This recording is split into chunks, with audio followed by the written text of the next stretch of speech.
کبھی سوچا ہے کہ ہماری سب سے بڑی کمزوری دراصل ہمارا سب سے بڑا ہتھیار ہو سکتی ہے؟ اکثر ہمارے اندر ایک آگ ہوتی ہے، ایک ایسی شدت جسے دنیا ایک خامی سمجھتی ہے۔ تو آج کی یہ کہانی ایک ایسے ہی شخص کی ہے جس نے سیکھا کہ اس آگ سے خود کو جلایا نہیں جاتا بلکہ تراشا کیسے جاتا ہے۔ یہ کہانی ہے رضوان کی۔ اس کے اندر ایک بے قابو توانائی تھی، ایک آگ، لیکن یہ آگ اسے راستہ دکھانے کے بجائے بس راکھ بنا رہی تھی۔ اس کی شدت اس کی طاقت نہیں بلکہ ایک ایسا مسئلہ تھی جو اس کی زندگی کو تباہ کر رہی تھی۔ وہ اس قسم کا لڑکا تھا جس کے ساتھ کلاس میں کوئی بیٹھنا نہیں چاہتا تھا۔ ٹیچرز اسے مشکل کیس کہتے تھے اور دوست مغرور۔ اس کی اپنی ہی شدت نے اسے سب سے الگ تھلگ کر دیا تھا، حالانکہ وہ دل میں جانتا تھا کہ وہ کسی عام زندگی کے لیے نہیں بنا۔ اس کی شخصیت کی بنیاد میں 3 چیزیں تھیں۔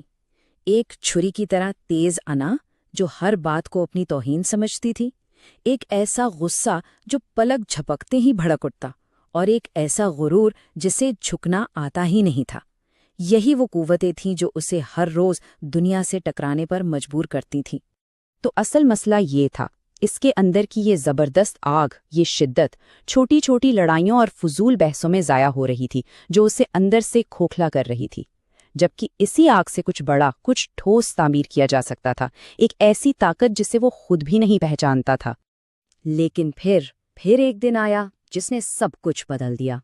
ایک ایسا لمحہ جب زندگی نے اسے دیوار سے لگا دیا اور اس کے سامنے ایک ایسا سوال رکھا جس نے اس کی سمت ہمیشہ کے لیے بدل دی۔ وہ دن بہت بھیانک تھا۔ اسکول میں ایک معمولی بحث ہاتھا پائی تک جا پہنچی اور نتیجہ اسے معطل کر دیا گیا۔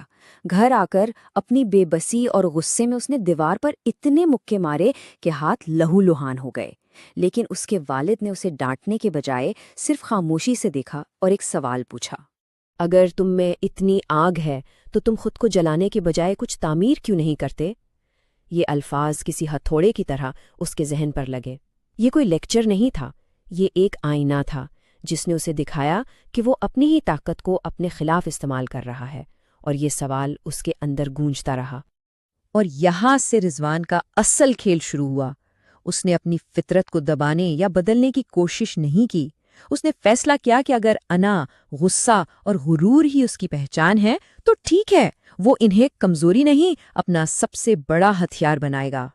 اس کا نیا منصوبہ بہت سیدھا اور صاف تھا۔ پہلا اصول، اپنی جارحیت لوگوں پر نہیں، اپنے مقاصد پر نکالو۔ دوسرا، اپنی انا کو اتنا بڑا بناؤ کہ وہ بہانے قبول نہ کرے، صرف نتائج مانگے۔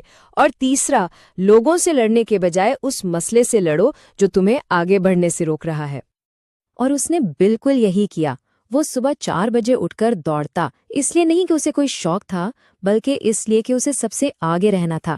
جب جسم تھک جاتا تو اس کی انا چیختی، تم ہار نہیں سکتے۔ اس نے کتابیں اس لیے پڑھیں کیونکہ کلاس میں کسی اور سے پیچھے رہنا اس کے لیے ناقابل برداشت تھا۔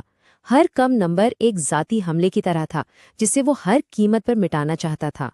یہاں ایک بنیادی فرق آیا۔ اب اسے اس بات کی کوئی پرواہ نہیں تھی کہ لوگ اس کے بارے میں کیا سوچتے ہیں۔ اس کا مقصد مقبول ہونا نہیں تھا، اس کا مقصد صرف جیتنا تھا۔ تو جب اس نے اپنی آگ کو صحیح سمت دی تو کامیابی اس کے قدم چومنے لگی۔ لیکن جب وہ چوٹی پر پہنچا تو اسے ایک ایسی حقیقت نظر آئی جس کے لیے وہ بالکل تیار نہیں تھا۔ کئی سال گزر گئے، اس کا غصہ اب ایک بے مثال نظم و ضبط بن چکا تھا، اور اس کی انا اسے کبھی بھی اوسط درجے پر راضی نہیں ہونے دیتی تھی۔ وہی آگ جو کبھی اسے برباد کر رہی تھی، اب اس کے کیریئر کا ایندھن تھی۔ وہ ہر چیلنج کو توڑ کر آگے بڑھتا گیا۔ ایک دن اپنی زندگی کی سب سے بڑی کامیابی حاصل کرنے کے بعد اس نے اپنے دفتر کی کھڑکی سے باہر دیکھا اور اسے احساس ہوا کہ وہ اس بلندی پر اکیلا کھڑا ہے۔ اس کی جیت نے اسے سب سے آگے تو پہنچا دیا تھا، لیکن سب کو بہت پیچھے چھوڑ دیا تھا۔